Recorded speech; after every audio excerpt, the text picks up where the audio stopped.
Boa noite, irmãos.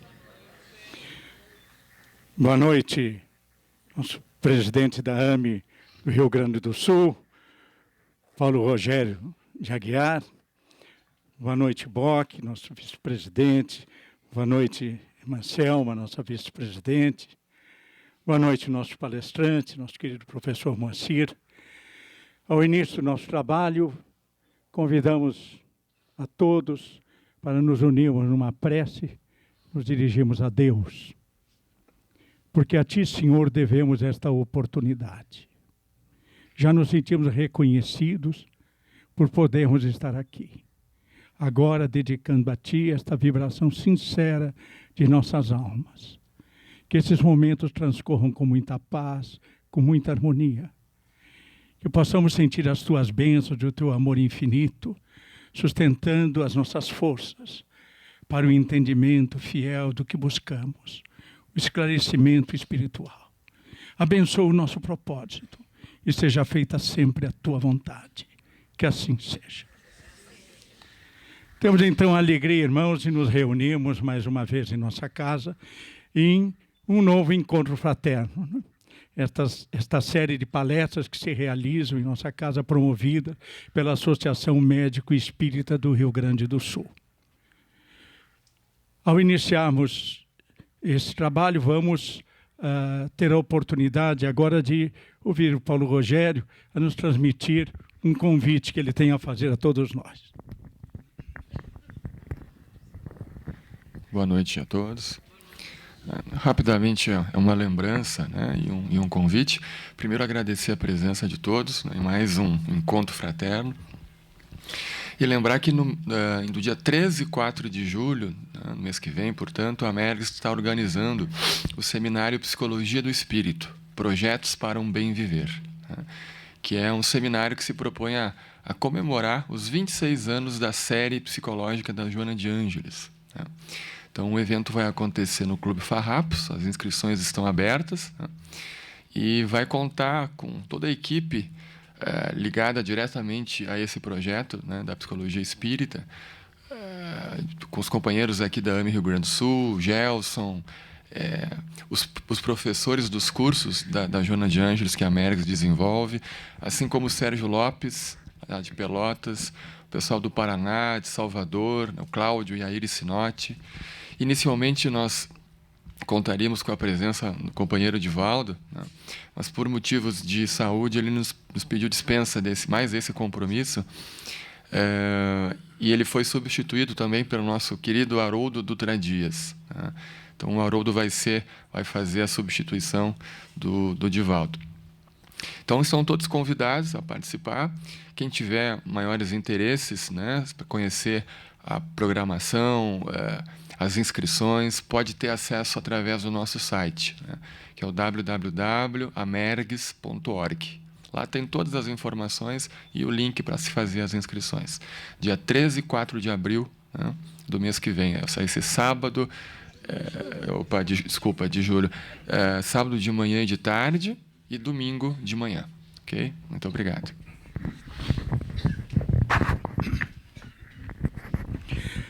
Nesta noite, temos a alegria de receber, como convidado, palestrante, o nosso tão conhecido professor Moacir. Professor Moacir Costa de Araújo Lima, que é natural de Porto Alegre, conferencista na área de espiritualidade e ciência desde os 14 anos. Nós testemunhamos essas apresentações, né? Nós conversando, lembrávamos também, na nossa adolescência, víamos, né, o menino, o jovem Moacir, que já se destacava por suas palestras de ciência e espiritualidade. Acompanhamos ele na Sociedade Espírita Allan Kardec há tantos anos. Temos a oportunidade de reviver aquelas emoções nesta noite, abraçando-o fraternalmente, com a alegria de recebê-lo em nossa casa. Hoje, conferencista internacional, vem apresentando palestras e workshops no Brasil e no exterior. É bacharel em Física, com 3 pós-graduações nessa área, bacharel em Direito, professor universitário e mestre em Linguística na área de Lógica da Linguagem Natural pela PUC. Em suas obras e palestras, vem se dedicando ao estudo das possibilidades de atuação da consciência no mundo da nova física, com a virtude didática de tornar acessíveis aspectos altamente complexos do conhecimento humano, transita com facilidade nos caminhos da ciência e da espiritualidade, mostrando as ligações cada vez mais evidentes dessas duas áreas. Cumprimentamos muito fraternalmente o nosso querido professor Moacir, que abordará o tema que tem o título, acho que é do seu último livro, professor? Não, é o ser, o redescobrimento do ser. A redescoberta do ser. Este é o título de seu livro recente, e é também o tema da nossa palestra de hoje. Vamos ouvir.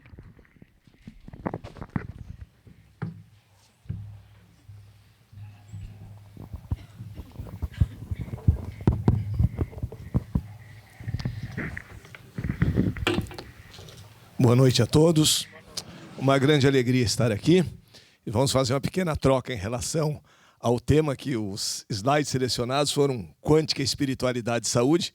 Foi o tema de uma palestra na outra semana, mas a redescoberta está aqui também, só vamos colocar. Já podemos começar a conversar sobre isso, inclusive sobre esses pequenos enganos que nunca acontecem por acaso. Quando a gente fala, por exemplo, em quântica, espiritualidade e saúde, muitas pessoas têm perguntado, e a grande indagação, principalmente dos meios acadêmicos, é o que tem a ver a física quântica com alguma coisa de espiritualidade? Física é física, vem do grego physis, natureza. Pois é exatamente isso. Natureza não é somente matéria.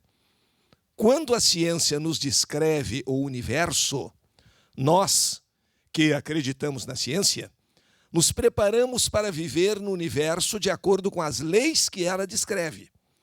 E é por isso que o modo pelo qual a ciência descreve o universo e o homem são importantes para a nossa atitude, para o nosso prosseguimento, para a nossa orientação na vida. Durante muito tempo, a ciência foi exclusivamente materialista. Quando Allan Kardec afirmou que o espiritismo seria científico, essa afirmação foi altamente arrojada para o seu tempo, porque naquele tempo a ciência oficialmente desconhecia qualquer coisa que fosse atinente ao espírito. Dizia-se que tudo estava predeterminado, que tudo estava escrito e que nós não tínhamos nenhuma possibilidade de intervir, nem em relação à natureza, ao mundo externo, nem em relação a nós mesmos. Nessa época, Kardec falava em livre-arbítrio. Hoje a ciência deixou de lado aquela postura determinista, segundo a qual tudo estava escrito e nada se poderia fazer, substituindo-a por uma posição em que nós flutuamos num mundo de possibilidades. E entre essas possibilidades, nossa consciência realiza escolhas. Determina aquelas possibilidades que quer transformar em realidade. Neste sentido, então, a ciência abre, no caminho da filosofia, um campo importantíssimo para o conhecimento espiritual, porque nós invertemos o sentido da criação.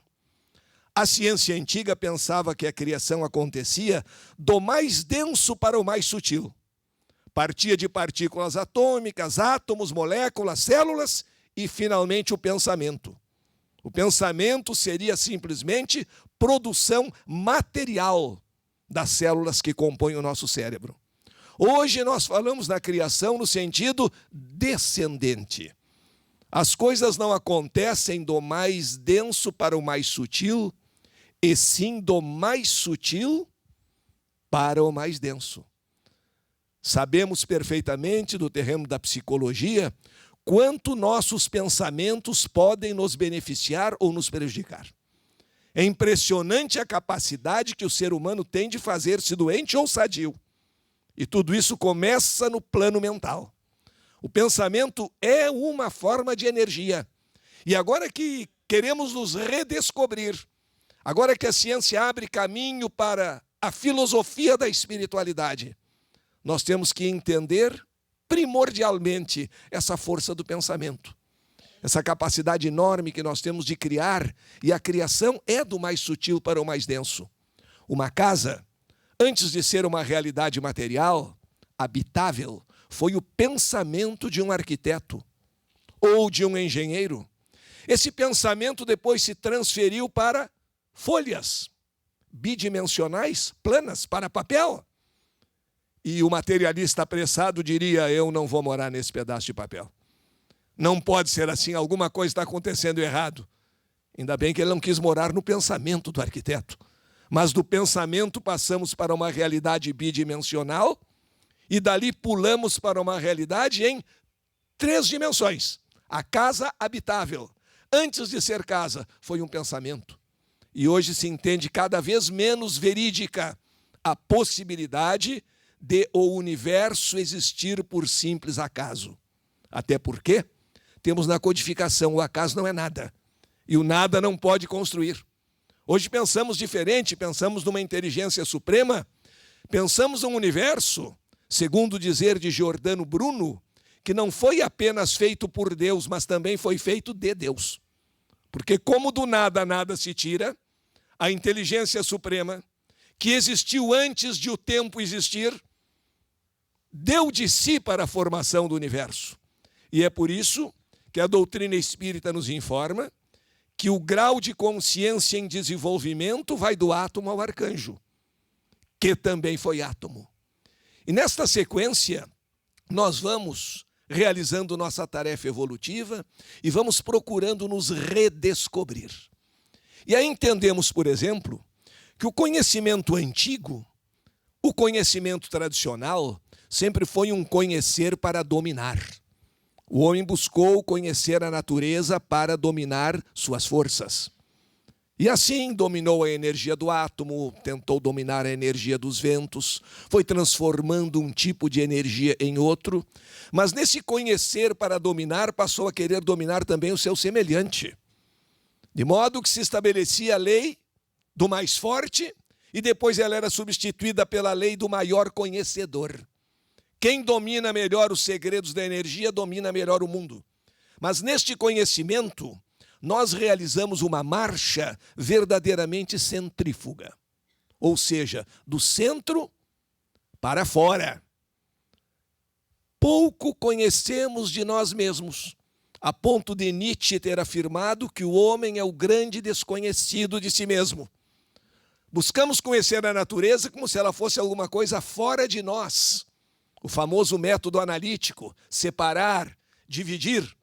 E hoje somos convidados a realizar uma outra marcha, uma marcha para o centro.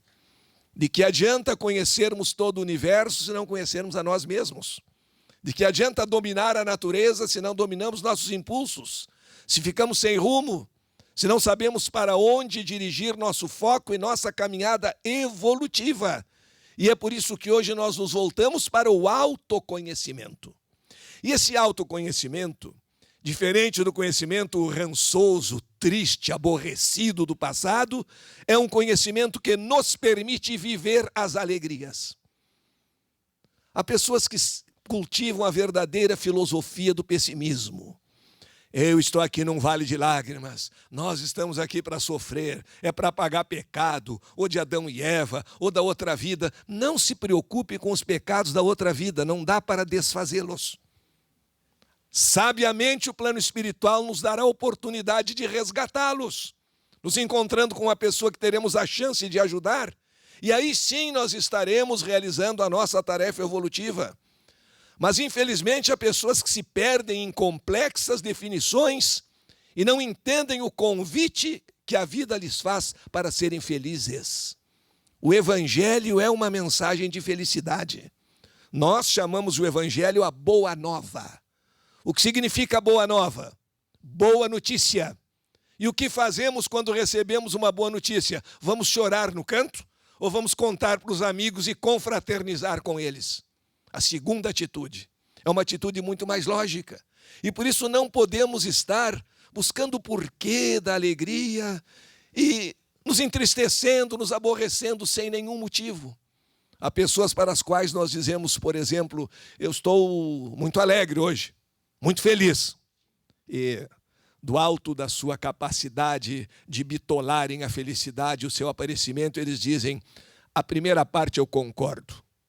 Tu podes estar alegre, mas feliz não. Feliz é outra coisa. Ninguém pode ser feliz aqui. Pode e deve. E não precisa fazer essa diferença entre alegria e felicidade. Se nós estamos constantemente alegres, essa permanência no contentamento vai nos trazer alegrias e felicidade. Exatamente porque é a partir do cultivo dos bons momentos que nós vamos formando uma nova consciência, vamos permanecendo neles. E é por isso que nós precisamos buscar o tempo para nos integrarmos na beleza. Às vezes andamos apressados. E é interessante, quanto menos uma pessoa tem o que fazer, mais apressada ela é. Ninguém tolera uma interrupção no seu nada a fazer. Não peça nada a um preguiçoso, porque ele não tolerará uma descontinuidade do seu nada a fazer na vida. E às vezes nós andamos apressados sem saber muito bem por quê. E contemplamos uma flor. E pensamos, eu vou olhar essa flor mais de perto.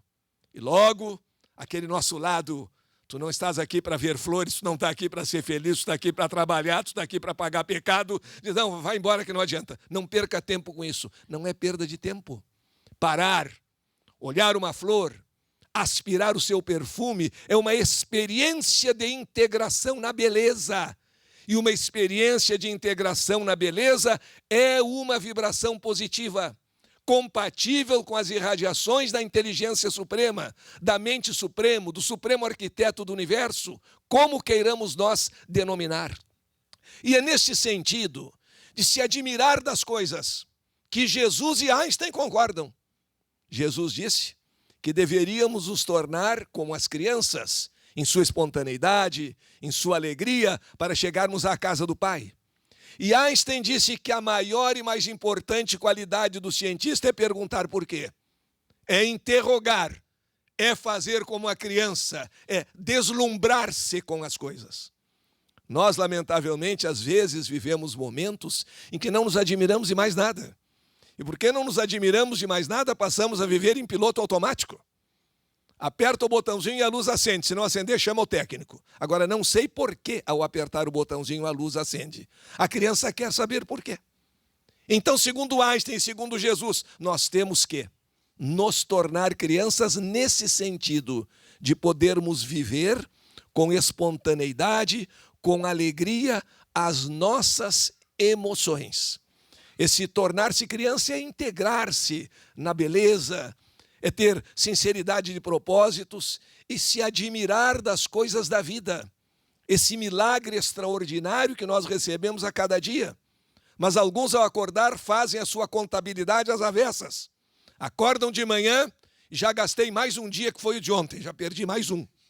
Enquanto outros pensam em aproveitar o dia de hoje. Sêneca, filósofo contemporâneo de Jesus, disse que é muito diferente estar realizando uma viagem de navio ou estar simplesmente num barco tocado pelos ventos e pela correnteza. Quem viaja tem rumo, quem tem rumo tem alternativas, e a busca dessas alternativas vai nos aperfeiçoando. A busca das alegrias de viver, de convivermos com os nossos amigos. É preciso inteligência para criarmos momentos alegres. Momentos tristes não precisam, eles acontecem ao natural na vida. E exatamente porque nós não temos certeza de como será o amanhã, é que nós devemos aproveitar hoje, ao máximo, e fazendo da felicidade não um ponto inatingível, não um porto de destino onde jamais vamos chegar, e sim a própria viagem. O próprio percurso é que vai nos trazer essa ideia de felicidade. E nessa nossa vivência, nós às vezes nos perguntamos algumas coisas. Aquilo que nós dizemos que é óbvio, sempre é óbvio. As coisas evidentes são sempre evidentes. Às vezes as pessoas não dizem alguma coisa e procedem ignorando tudo aquilo que disseram, o que nos torna realmente necessitados de repetir o óbvio. Vamos a uns exemplos. Todas as pessoas se dizem contra os privilégios. Preferimos critérios de justiça ou privilégios? Na maioria, uma votação que não vai dar nem problema de urna eletrônica, as pessoas vão dizer que preferem um critério de justiça. Duas pessoas se candidatam a um posto. Quem deve chegar a ele? Quem tem mais méritos, mais conhecimentos ou quem tem uma proteção qualquer? As pessoas vão dizer naturalmente que são contra os privilégios. Mas aí há um pequeno detalhe. Será que todos os que dizem que são contra os privilégios são mesmo contra o fato de haver privilégios ou são contra o fato de não serem eles os privilegiados? Quem é contra privilégio não fura fila. Quem é contra privilégio não pede nada especial fora da lei. E quem furta 5 não furta 50 porque não está ao seu alcance. Na verdade, ser contra o privilégio é uma atitude ética, moral, que nós temos que manter. E não apenas dizer. E temos aqui como exemplo o problema do fascínio do poder. A Revolução Francesa, que em 1789 derrubou a Bastilha, ganhou as ruas aos gritos de liberdade, igualdade e fraternidade. Logo, todos os revolucionários queriam liberdade, igualdade e fraternidade.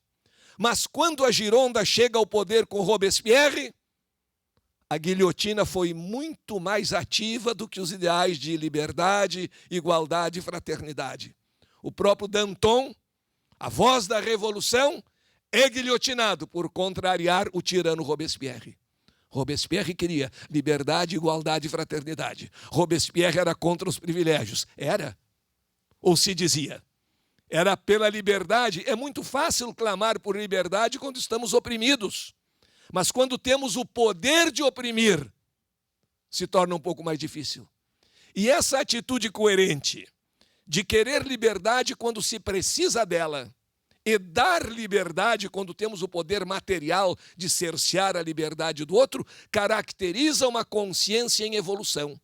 Um ser humano que está começando a se conhecer, que está enveredando pelo caminho da espiritualidade e que um dia chegará a entender a justiça da chamada lei de causa e efeito. Por isso, nesse sentido, Einstein afirmou que a vida não nos dá nem nos tira nada, apenas devolve o que lhe jogamos. A natureza é assim. Se eu jogar uma bolinha de tênis contra a parede vai me devolver uma bolinha de tênis. Com tanto maior ou menor velocidade, quanto maior ou menor o impulso com que ela bateu na parede. Eu não posso esperar que jogando uma bolinha de tênis contra a parede, pensamento dos pessimistas, a parede zangada com o bolaço que levou vai me devolver um punhal afiado em direção ao pescoço. Não. Mas também não posso esperar que jogando uma bolinha de tênis contra a parede vá receber um baú de ouro.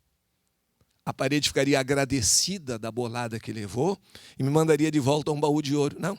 A lei de ação e reação é muito simples. Quem pratica a ação sofre a reação.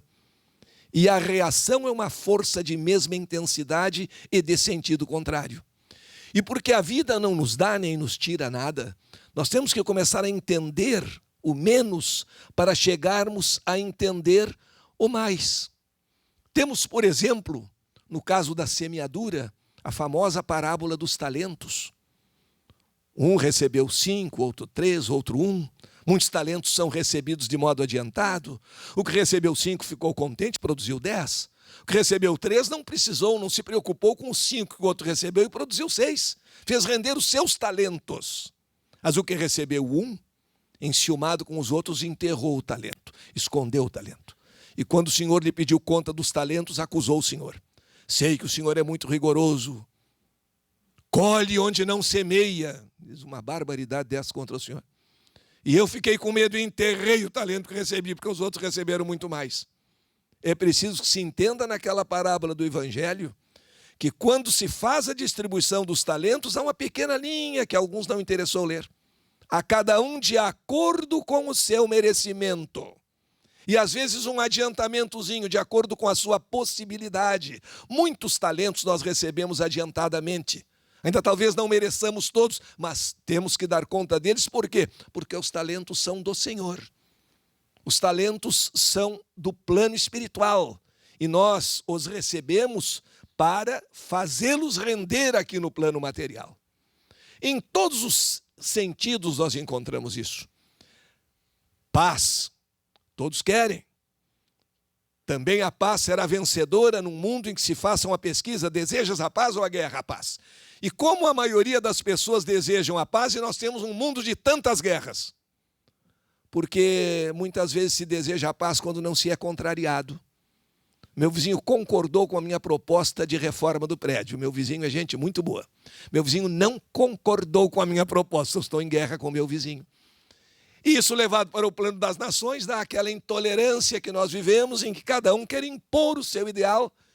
E o desejo de paz não é muito grande. O que existe é muito grande, é o desejo de submeter.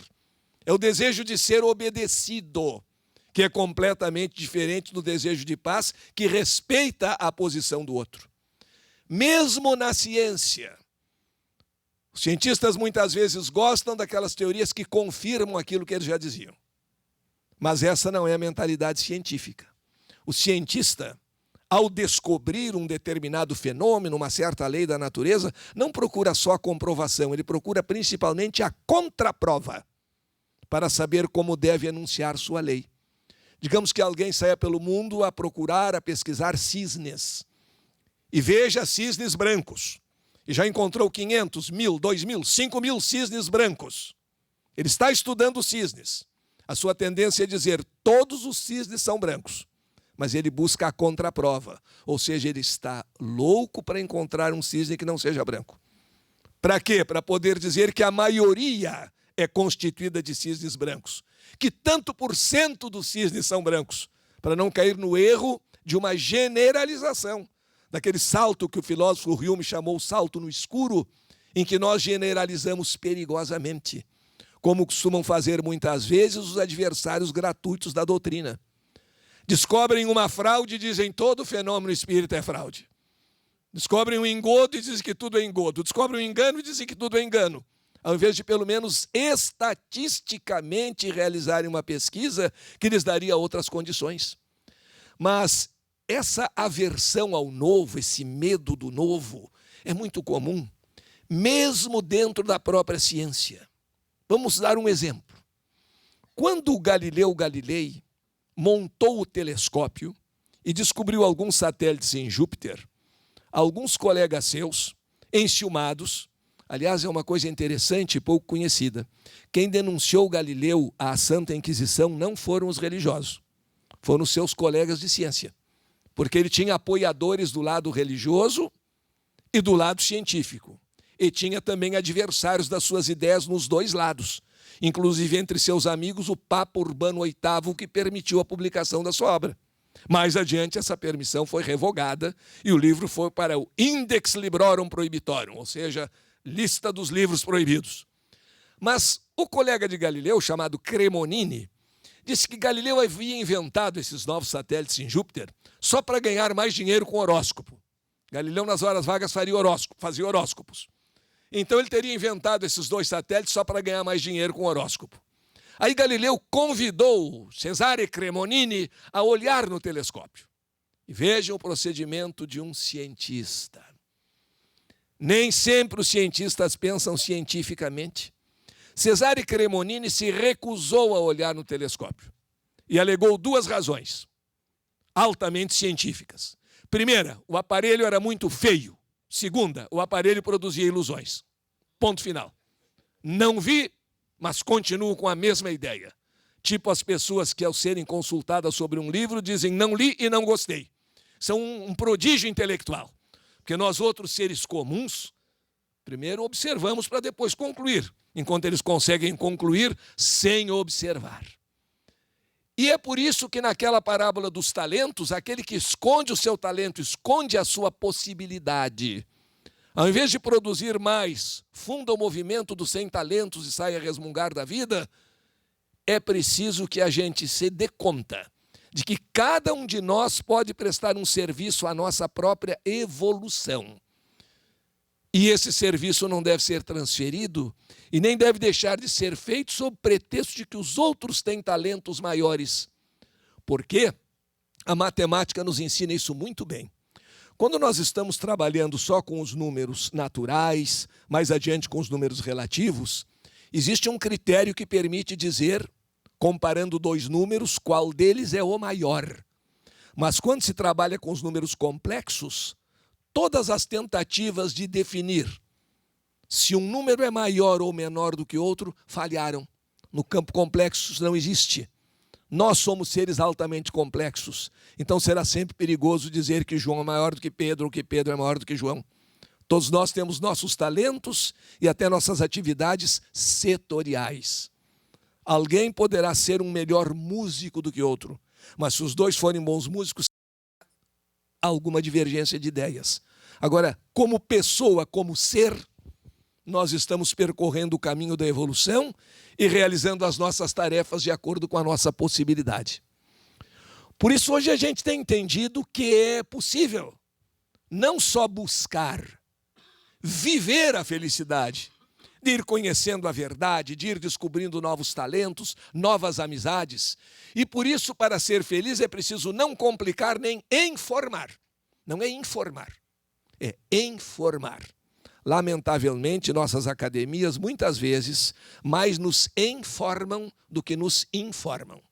Se estiver bem na forminha do conhecimento já estabelecido, se não contrariar o tradicional, o ortodoxo, o acadêmico, laurel. Se contrariar o ortodoxo, não vale a pena nem examinar essa tese. Como não vale a pena examinar a tese, rejeita sem antes verificar. Então é por isso que nós não podemos buscar verdadeiramente nos limitarmos. Manual da Felicidade. 10 dicas para ser feliz. Não perca tempo lendo isso. Aí dá para dizer eu não li, não gostei. Porque cada um de nós será feliz à sua maneira, terá a sua expectativa. O filósofo inglês George Bentham tentou uma vez criar medidas para a felicidade. Chegou a criar o que ele chamou o grau felicífico. Mas disse algumas coisas que foram muito importantes dentro disso aí. Que nós devemos viver uma determinada situação e dar uma nota de 0 a 10. Pelo bem, pelo prazer, pela alegria que aquela situação nos causou. E aí começar com alguns descontos. Mas essa alegria foi momentânea, trouxe efeitos paralelos negativos, prejudicou alguém, a gente vai descontando. E no fim chega a um determinado grau de felicidade. Mas o que ele disse de muito importante foi o seguinte: o grau de felicidade é subjetivo, é de cada um. A pessoa que faz uma prece e recebe uma comunicação espiritual terá a felicidade naquele momento. Outro estará lendo um livro. E a criançada estará jogando futebol no campinho, se ainda achar algum campinho para jogar no meio dos edifícios. Eu não posso querer padronizar a felicidade. Essa meninada perdendo tempo aí, jogando bola, tinha que estar lendo alguma coisa útil. Cada um tem seu tempo, cada um tem sua missão, cada um tem o seu fator de aprendizagem. Como eu não posso dizer, não, só entende o mundo quem sabe física. Seria uma pretensão dos físicos. Nós podemos entender o mundo pelas emoções, nós podemos entender o mundo pela nossa intuição, nós temos diferentes caminhos de compreender a vida, mas o mais importante é nos envolvermos na vida, é vivermos a existência com alegria, com amor, com verdadeira paixão, cada segundo da nossa vida, ao invés de ficarmos num canto resmungando, olhando as coisas negativas, achando que não dá para fazer mais nada, o mundo está perdido. Interessante que essas pessoas dividem o mundo entre eles e os outros. Ninguém mais tem caráter. O senhor também não? Não, eu tenho. Então, sou eu e o resto. O resto é uma situação diferente. E não é por aí. Podemos encontrar aspectos positivos e negativos nas pessoas e falar só por falar dos aspectos negativos é uma terrível perda de energia. Nós não sabemos quanta energia vital possuímos, por isso é bom não colocar energia fora. É bom não jogar fora o que nós não sabemos se temos de sobra. Furou o pneu do automóvel. Agora tem que trocar o pneu. Isso não é agradável. Não é uma boa notícia. Nós vamos ter que fazer algum esforço. Xingar um pouquinho, até que está bem. Naquele momento está sobrando energia acumulada, xinga um pouquinho. Mas ficar em volta do carro dando pontapé no pneu que furou, e nos outros também, e se queixando, vamos gastar energia. E na hora de acionar o macaco e a chave de roda, nós não teremos mais força, porque colocamos energia fora. É uma comparação interessante para a nossa vida. Nós não sabemos quanta energia vital temos. Então nós vamos para uma reunião de estudos, nós vamos para uma reunião espiritual e vamos procurando com o que nos incomodar no caminho.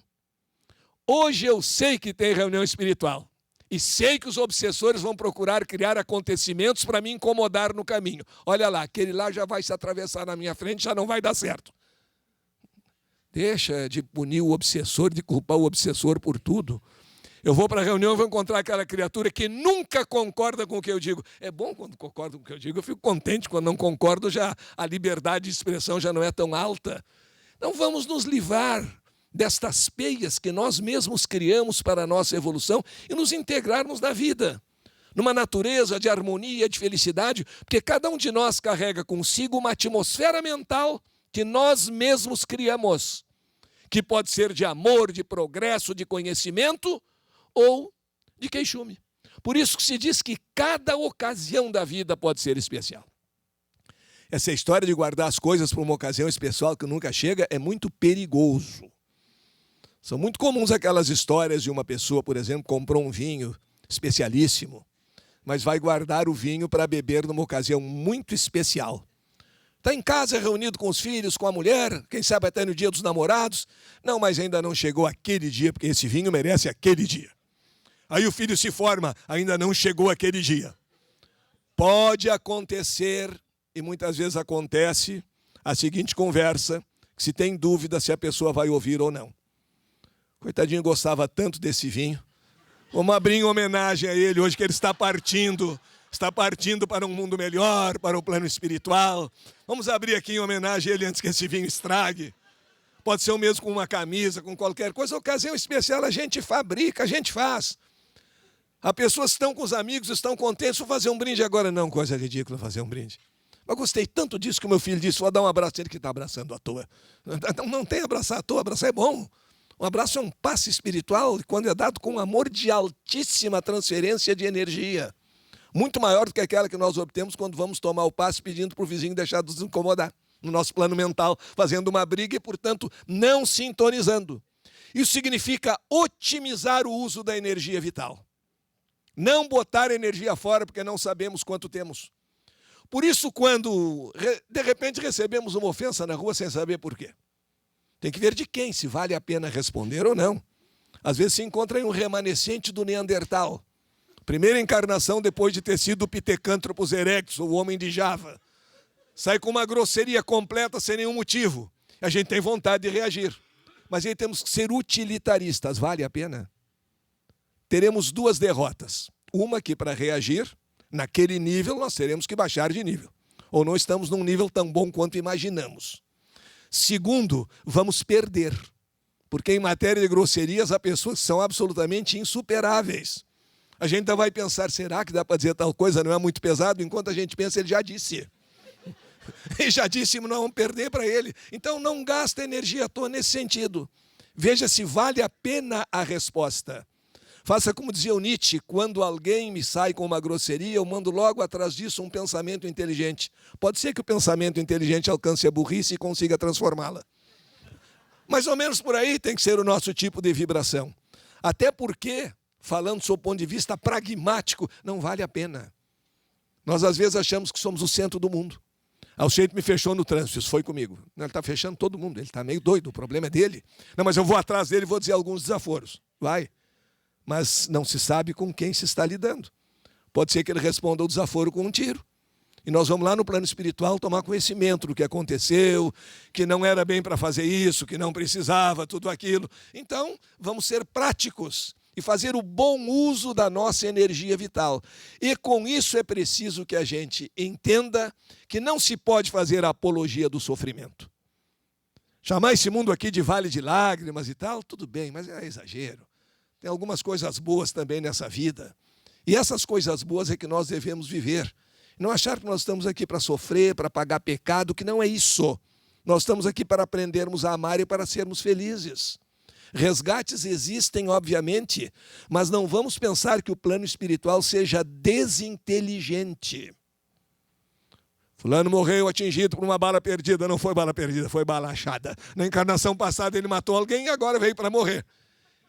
Isso significa que alguém veio para matá-lo também. Então é uma lei espiritual gerando o atraso, gerando a culpa, gerando o ato equivocado. Não, há muitas maneiras de nós resgatarmos os nossos débitos. E não será necessariamente através de um sofrimento material, de mesma ordem de grandeza. E é por isso que a gente entende também que a queixa não é uma boa moeda de troca. Nós temos amigos e devemos levar os nossos amigos à nossa felicidade. Mas às vezes eu preciso desabafar com alguém. Às vezes, tudo bem. Nosso amigo vai entender um dia que nós estejamos tristes e vai procurar nos consolar. Mas se todos os dias nós encontrarmos nosso amigo com uma relação de queixumes, não é possível. Pague um profissional habilitado para isso e capacitado. Não tem apenas o seu dinheirinho, pague o psicólogo, o psiquiatra, tente, quem sabe, tomar os seus passos, associe tudo. Mas não o pobre amigo, porque queixume não é boa moeda de troca. A gente está feliz e lá vem outro, quando vem zinha negra em cima da cabeça, e lá vem queixa. E o pior, as pessoas que se decretaram, daí a necessidade de um tratamento sério, que se decretaram infelizes, não admitem que os outros possam ser felizes. Sabe aquelas reuniões de mulheres ou de maridos, cada um se queixando quem tem o pior cônjuge? Aquele grupo de mulheres, não, o meu é horrível. Quando me conheceu era bonzinho e tal, agora mais e outra tal. Aí aparece alguma mais inocente ali no meio. Pura criatura. E diz, Poliana. E diz, não, mas eu estou feliz com o meu casamento, estou bem com meu marido, nós nos amamos. E as outras, do alto do pedestal, de grandes conhecedoras da vida, coitadinha, é uma iludida. Espera os anos passarem, se passarem, também tem mais essa possibilidade, e vais ver como é que é. Porque o infeliz não admite que ninguém seja feliz. Ele cria as leis da infelicidade, são absolutamente imutáveis. E ele inventa que nós estamos aqui para exclusivamente sofrer, quando não é nada disso. Então, por isso que se diz, a queixa não é boa moeda de troca. E em relação aos talentos, quando somos chamados a participar, participar sempre. Porque existe um conceito em física que é muito importante, que está colocado ali, que é o conceito de massa crítica. Quando se quer fazer, por exemplo, a fissão nuclear, que é o mecanismo pelo qual funcionam as nossas usinas atômicas, as nossas usinas nucleares, se quebra o núcleo de um átomo de urânio. E essa quebra libera energia. E libera outras partículas que poderão bater em outros núcleos e quebrá-los, e assim se soma energia. Só que, para acontecer isso, é preciso um número mínimo de átomos de urânio físsil que formam a chamada massa crítica. Então, só para exemplificar, pensemos o seguinte, que eu necessite 500 átomos de urânio para que, quebrando um, esse quebre outros e dê uma energia suficiente para se movimentar uma usina, para aquilo que nós queiramos conseguir. Abaixo da massa crítica, isso não acontece. Se sobrar, não tem importância. E aí se controla quanta energia nós queremos gerar. Pois para nós também é assim. Vamos supor que haja um conflito em algum lugar do mundo, que haja alguma missão importante para ser realizada, e nós estamos nos reunindo em grupos. E, de repente, somos chamados para participar de um grupo, para realizar meditações, estudos espirituais, enfim, para conseguir um determinado objetivo. E aí nós, egoisticamente, também com um tracinho de prepotência e onipotência, pensamos, mas eu sozinho não vai fazer diferença. Quer dizer que se eu não consigo fazer tudo, eu não participo de nada. A minha pessoa só não vai fazer diferença alguma. Eu não vou participar de grupo nenhum. E quem sabe a massa crítica seria 500 pessoas, para que somados os seus pensamentos, as suas energias, se conseguisse alguma coisa. Ninguém sabe que a massa é 500 pessoas, mas o grupo tem 499. Convida mais alguém, se alguém não participa. Tempo depois, quem sabe tangido pela dor, não é o único caminho, mas é o caminho para os mais recalcitrantes. Ele resolve entrar no grupo. Ele resolve participar daquela atividade. Só que nesse meio tempo, uns 200 já desistiram, está bem longe da massa crítica e vai conseguir pouca coisa.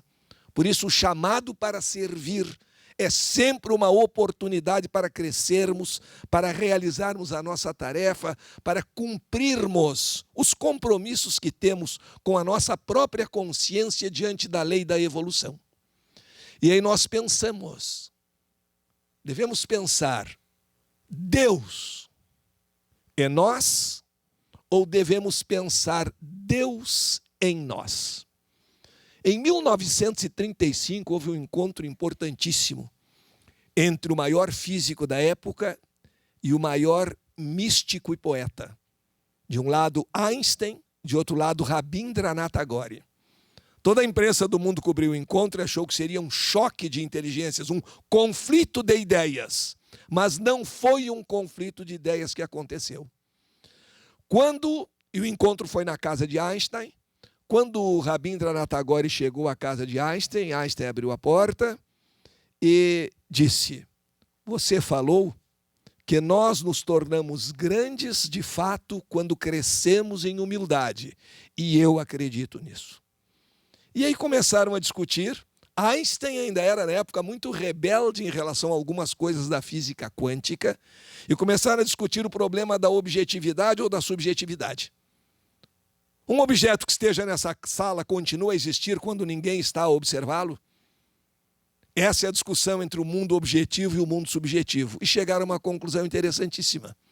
Que existe, o que a física quântica pensa hoje, uma subjetividade relativa. As coisas não são só consequência do observador, mas o observador se transformou em um co-construtor. E quantas coisas são assim em relação a nós mesmos? Quantas coisas acontecem porque nós pensamos que vão acontecer?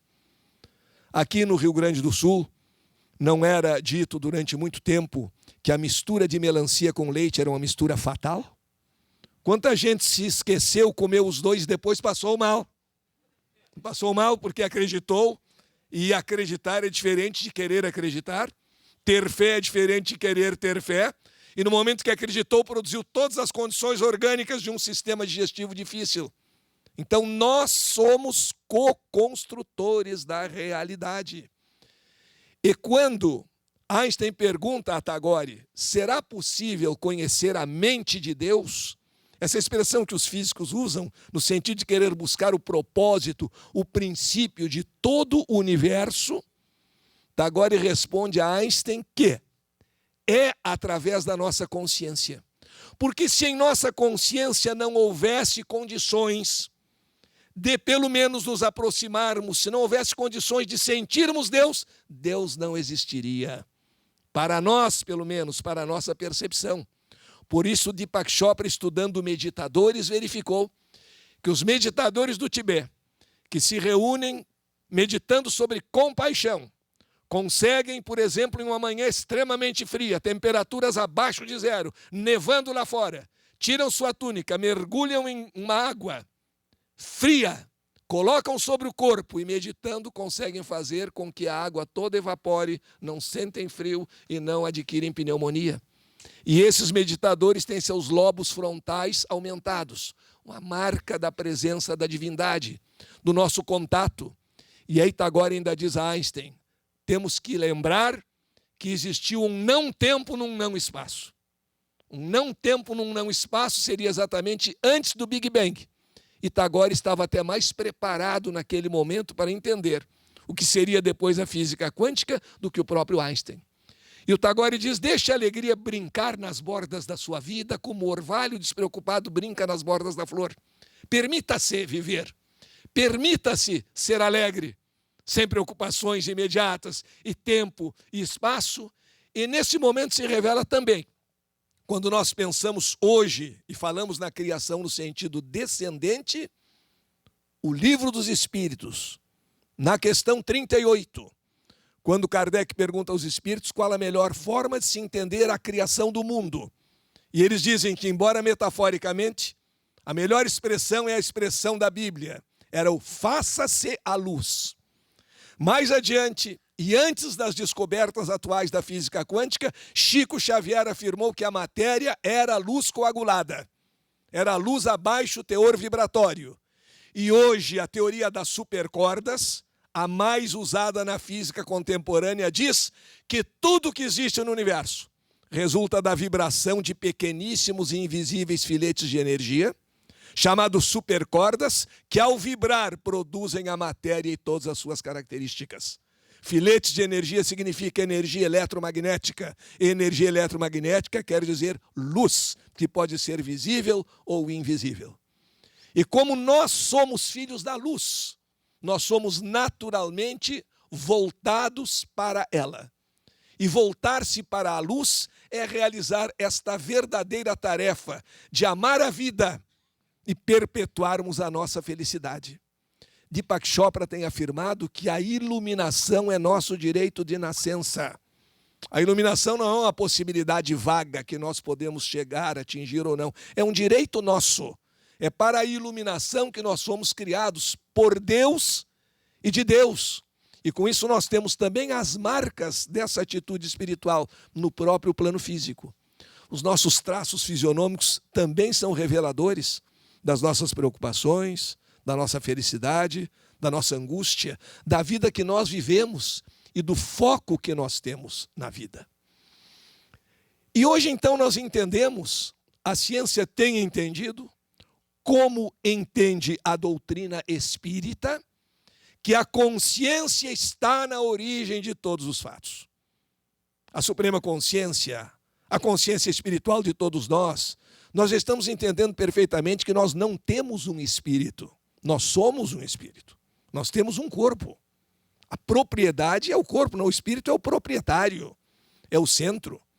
Quem tem muito medo de espírito deve evitar se olhar no espelho, porque estará enxergando a vestimenta de um espírito. Mas é exatamente isso. Nada a ver com assombração, com fantasmagoria, não sei o quê. Eu estou com dor de dente. E quando eu morrer, o meu espírito vai para o céu. Olha, eu tenho dor de dente. O meu espírito, alguma coisa, tipo uma unha, sei lá, algum acessório, vai continuar. Que não sou bem eu. Eu vou continuar. Meu corpo pode ter problemas. Tem. Mas também tem que ser bem tratado. É a ferramenta que nós dispomos para a nossa evolução. Não podemos ficar naquelas teorias antiquadas que tudo é feio, tudo é pecado, tudo é proibido. São Paulo e Santo Agostinho, nesse terreno, chorariam no Dia dos Namorados. Porque iria acontecer muita coisa que seria contra o seu puritanismo. Santo Agostinho, temos que saber separar, em que pesem os seus méritos como filósofo, nesse terreno das alegrias, das felicidades humanas, achava os prazeres da carne todos negativos. Ele dizia, nós já nascemos com 2 pecados. Imagina, somou mais um. Um de Adão e Eva. E outro dos nossos pais, porque fomos concebidos no pecado. Para ele era pecado sempre. Ao invés de entender melhor que pode ser a configuração de um ato de amor. Só que para ele mesmo ele era um pouquinho diferente. Santo Agostinho foi nomeado bispo de Hipona aos 30 anos de idade. E até então gostava muito dos prazeres do mundo. Continuava gostando. Seria, se nós fôssemos falar em termos de hoje, um baladeiro. Saía na noite, andava por aí. E tinha uma filha. E, segundo consta, não fora concebida pelo Espírito Santo. Fora obra do Agostinho pelo método tradicional. Quando foi nomeado bispo de Hipona, ele fez a Deus uma prece que é um tanto estranha e interesseira. Ele pediu ao Senhor que afastasse dele os prazeres da carne. Mas não tão cedo, porque ainda gostava muito disso. Ou seja, aqui nos 30, não. Agora, quando chegar com uns 98, começa a dar uma baixadinha na libido, que aí está tudo bom. Esse é o defeito de nós vermos as coisas só sob o aspecto negativo. Em nós, seres humanos, aquela metáfora bíblica da árvore do bem e do mal, tudo em nós pode ser exercido com nobreza ou com baixeza, a escolha é nossa. Nós precisamos nos alimentar. Agora, porque alguns caem na gula, se alimentam mal, estragam o seu organismo, não podemos dizer que comer é um pecado. Todos nós temos as nossas atividades que podemos exercer bem ou mal. Força, nós falamos muito, forças positivas, forças negativas. É apenas um modo de dizer. Porque a força não é nem boa nem má. O conhecimento não é bom ou mal. O bom ou mal é o uso que nós fazemos porque temos consciência. A mesma força que eu posso utilizar para julgar alguém que caiu a se levantar, eu posso utilizar para golpear alguém traiçoeiramente e derrubá-lo. A força será exatamente a mesma. Quem comanda a força, o grau de consciência, foi naturalmente diferente num caso e no outro. Nesse sentido, nessa nova consciência que nós temos que adquirir, temos frases interessantíssimas do Bazarab Nicolescu e do Albert Einstein. Ele diz para aquelas pessoas que se queixam assim muito da vida, sempre dá tudo errado para mim, ninguém gosta de mim, tem que ver o que eu estou fazendo. porque o Nicolesco disse o seguinte: de onde vem essa cegueira, essa teimosia de querer fazer sempre o novo com o velho? Eu agora tenho um novo conceito de espiritualidade, mas vou agir da mesma maneira que eu agia sempre. Aí Einstein diz, é uma grande tolice do ser humano pretender obter resultados diferentes fazendo sempre a mesma coisa. E também nos diz, e por isso a doutrina nos convida a uma mudança de percepção, de nível de consciência, de muitas vidas, de plano espiritual, que não se pode pretender uma mudança a partir do mesmo nível de consciência que criou o problema. Quem criou o problema está num determinado nível de consciência. Neste mesmo nível não irá resolver o problema, poderá agravá-lo. É preciso mudar a mentalidade, mudar a consciência, mudar o sutil para conseguir mudar o denso. Mudar o pensamento, a emoção, a saúde do espírito, para que não se produzam enfermidades físicas, que muitas vezes, não generalizamos, não é sempre, mas que muitas vezes têm origem e sempre tem alguma relação com a nossa vivência espiritual. Nós podemos nos adoecer ou nos fazer sadios. Por isso que aquele modelo antigo, aquele modelo ateísta, só disse a que não veio, não disse a que veio. Isso é muito pouco. E transformou o ateu no campeão da dupla negação. Ele nega, mas não sabe por quê. É a dupla negação. Ele não acredita que algo cuja inexistência ele não pode demonstrar seja possível. Esquecido até que 2 não em lógica pode fazer um sim, dependendo de como eles são ditos. E é por isso que Kardec afirmou que o espiritismo seria o grande adversário do materialismo.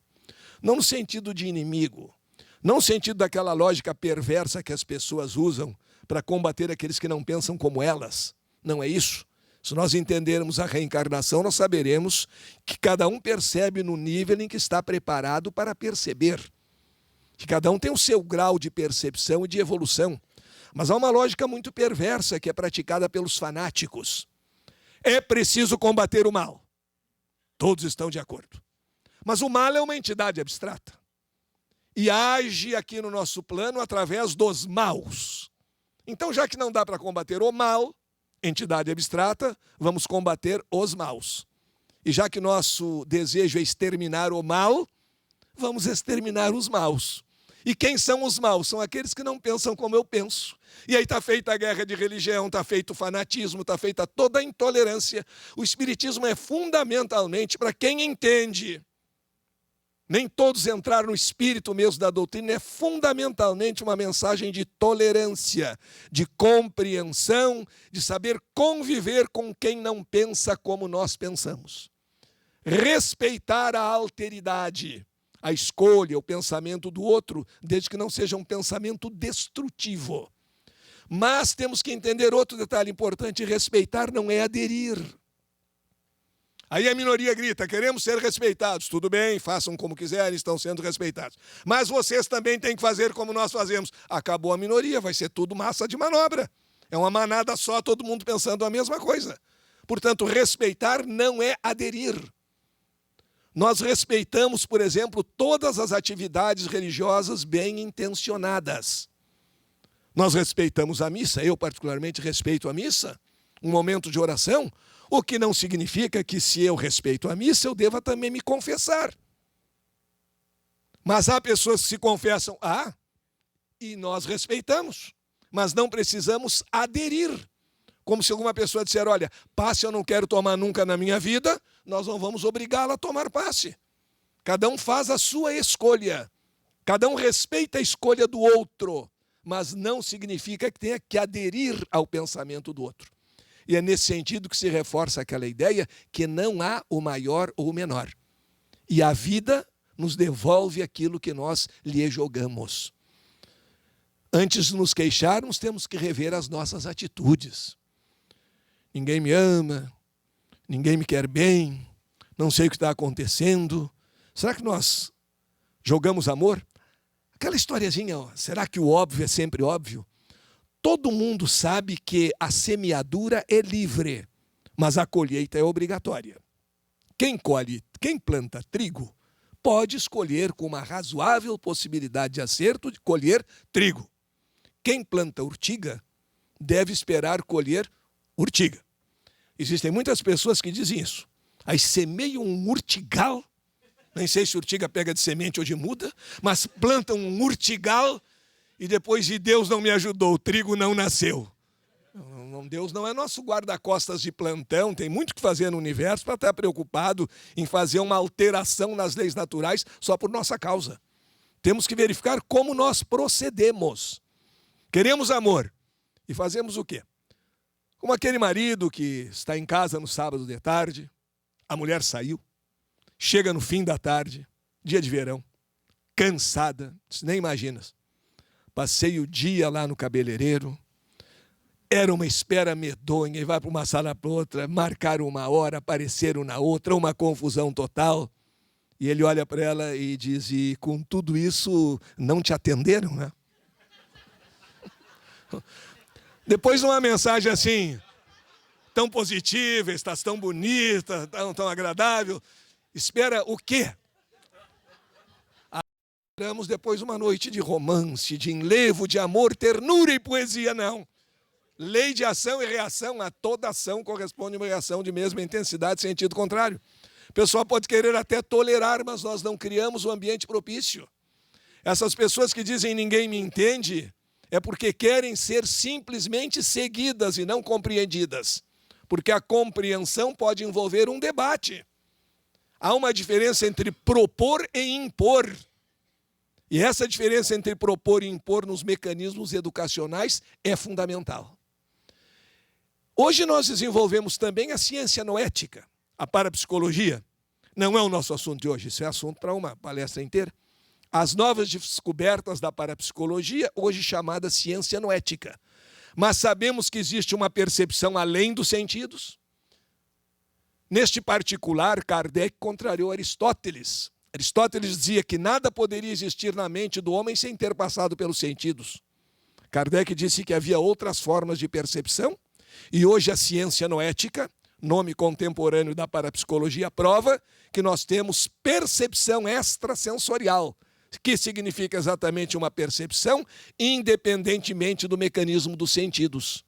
Aí nós temos os vários fenômenos da parapsicologia, telepatia, clarividência, pré-cognição, fenômenos de movimento de objetos através da mente, os fenômenos psicapa, os fenômenos chamados psiteta, primeira letra para a palavra grega thanatos, morte, onde se investiga a mediunidade e a reencarnação.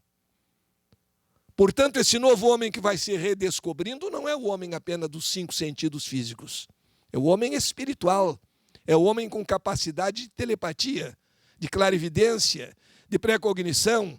É o homem que vai além do transe da morte e que se comunica com os planos da espiritualidade. Nesse sentido, então, o que nós buscamos hoje é nem modismo, nem complicação. O meio termo.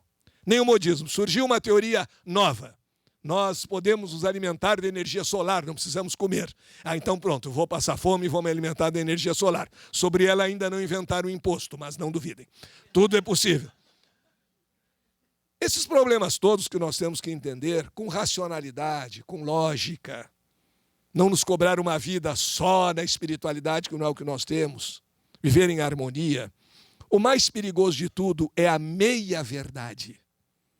Porque quando se sai da meia-verdade, se dá o salto para o absurdo, às vezes não se percebe esse salto. Aquela conversa que andou em moda, que a gente pode viver só alimentado pela energia solar, tem meia-verdade. Se nós ficarmos meia hora expostos ao sol, a energia que nós recebemos no nosso corpo durante aquela meia hora poderia fazer um carro andar muitos quilômetros. Nós somos bem mais leves que o carro. Poderia nos alimentar por muito tempo, desde que nós fizéssemos a fotossíntese. Como nós não somos uma planta, nós não fazemos fotossíntese. Então aquela energia vai nos queimar a pele. E ponto final. É como dizer assim, pensem bem, com 1 litro de combustível um carro não faz 12 quilômetros? Faz. Então num litro de combustível tem energia para fazer um carro andar 12 quilômetros. Um carro pode pesar mais de 1 tonelada. Nós aí, alguma coisa entre os mais levezinhos, entre 50 e 90 quilos, por aí. Então, com 1 litro de gasolina, nós vamos andar quantos quilômetros? O raciocínio no início é certo, o perigo da meia é verdade. 1 litro de gasolina tem energia suficiente para fazer um carro andar X quilômetros. Nós não temos o mecanismo interno do automóvel para transformar um tipo de energia em outro. Nós vamos morrer, vamos partir para o plano espiritual tomando 1 litro de combustível. Então esse é o perigo da meia-verdade. Nesse sentido, também na ciência existem os fundamentalistas, os moderados e os rebeldes. Os rebeldes, às vezes, são rebeldes sem causa. Nega tudo e pronto, não aconteceu mais nada. Não existe mais nada no passado. A história começou comigo. Nunca antes de mim houve alguma coisa na história. Eu comecei tudo. Mas também existem os fundamentalistas. Reagem completamente à mudança, nada de novo. Tem que ser o modelito que eles aprenderam. E existem, naturalmente, os moderados. Nem entra direto na moda, mas tem. Quem não aceita qualquer modismo tem condições para criar a moda. Uma moda que pode ser um modo de viver, ou que pode ser um modo de vestir. Os parisienses, do alto da sua humildade, costumam dizer: Paris faz a moda, o interior acompanha. Ou seja, o interior não pensa, nós pensamos. Nós sabemos o que é bonito. E as pessoas que vivem o modismo, ou seja, não são os moderados, aos fundamentalistas, não. Bonito é calça boca de sino, Saint-Tropez, porque já foi moda em 1800 e antes e continua sendo moda. Aquilo é que era bonito. E tem os outros que inventam qualquer coisa, eles nem veem se fica adequado ao seu tipo físico, etc. Eles saem vestindo. Está na moda. E tem o moderado, que se adequa em qualquer circunstância, em qualquer situação. Assim é também no terreno da filosofia. Aparecem, às vezes, umas ideias completamente novas, até estapafúrdias, é isto aí, pronto, é a última ideia. Estou na moda. Estar na moda não significa estar bem. Está de acordo com a moda, que não sabe se é condizente com a sua pessoa ou não. Cada um de nós tem que examinar também no plano das ideias o que convém a nosso estágio evolutivo. E como nós sabemos que o amor é fundamental, hoje se sabe que a causa de todas as doenças mentais de fundo emocional é única: falta de um grande amor à vida ou na vida. Os antigos diziam: quem ama não adoece. Nas devidas proporções, é uma frase sábia, porque sabe-se hoje que os sentimentos de amor, de felicidade, de fraternidade fortalecem o nosso sistema imunológico. E um sistema imunológico fortalecido faz com que tenhamos mais resistência à doença. Então, se não é 100% que quem ama não adoece, é verdade que quem ama vai ter muito mais dificuldade para se tornar doente. Vai dar muito mais trabalho para o vírus. Hoje se descobriu também um aspecto vibracional. Os vírus também têm suas energias, têm as vibrações de sua preferência. E as vibrações de ódio, de vitimismo, de rancor, eles gostam muito.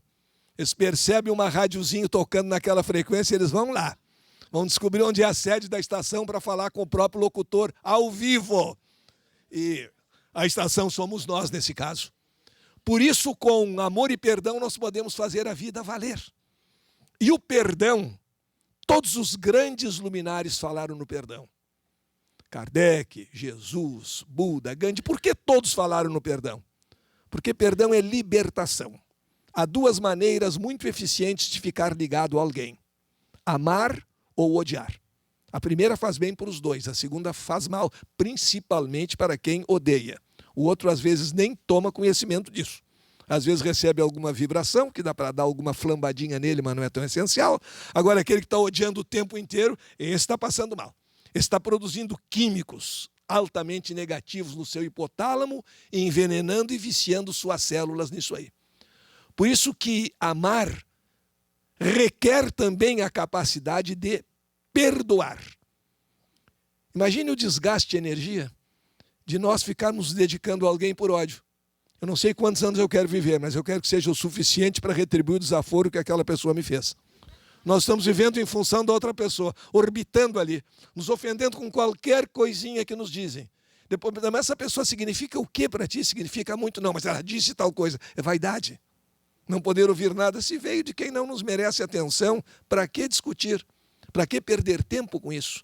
E perdoar é muito importante pelo seguinte, nós sabemos que o nosso cérebro não distingue. Nós distinguimos, nós somos algo além do nosso cérebro. Nosso cérebro não distingue o que está vivendo e o que está relembrando. Quando recordamos uma situação, fazemos as mesmas associações, ativamos as mesmas redes e produzimos os mesmos químicos. Então, sempre que nós começarmos a recordar uma situação de ódio, de vingança, de revanchismo, nós estamos ativando as mesmas redes e o que acontece é que podemos transformar essas redes em redes de longa duração. De tal modo que, com algum tempo, qualquer coisa nos faz lembrar daquilo que nós não queríamos lembrar. O caminho é outro, é completamente diferente. Não pode ser o da namoradinha zangada que diz, eu nunca mais pensei nem vou pensar nele. Está pensando. Nesse momento está pensando. Nele, exatamente, que não vai mais pensar. Amar e perdoar que andam juntos, o perdoar não é nem apagar. Apagar é um verbo muito antigo, quando se usava a borracha. Escreveu, passou a borracha, se for a lápis, com caneta é mais difícil. Passou a borracha, apagou. Não apagou. Deixa a marca. Um perito bota um pozinho ali em cima e vê tudo que estava escrito. O perito é o inconsciente. Ele vai relembrar aquilo tudo, porque está escrito ali. Às vezes nem precisa botar pozinho em cima, escreveu com tanta raiva que marcou o caderno em 5 folhas e a mesa também. Marcou tudo junto. E é fácil de identificar aquilo ali. O verbo mais moderno é o do computador. Deletar. Deseja deletar o arquivo tal? Sim. Mas ainda não foi embora, né? Vai para a lixeira. Não podemos transformar nosso inconsciente numa lixeira. Por isso, de vez em quando, o computador, estafado de tanta coisa jogada no lixo, pergunta, não quer esvaziar a lixeira? Sim, aí tá bom. Aí nós deletamos. E nesse sentido é que nós conseguimos verdadeiramente perdoar. Não é fazer aquele exercício de auto-engano. Fulano me prejudicou. Eu gosto muito dele, faço votos que seja feliz na vida. Não chegamos ainda nesse estágio. Esquece o fulano, que é muito melhor. Se ele é feliz ou feliz, eu não sei. Eu não estou registrando. Porque é muito melhor tentar mentir a si mesmo, a não ser que estejamos num plano búdico em que nós amo muito aquele cidadão que me deu uma bofetada ontem, que tirou meu emprego. Se estivermos nesse plano, tudo bem. Se não, é o deletar.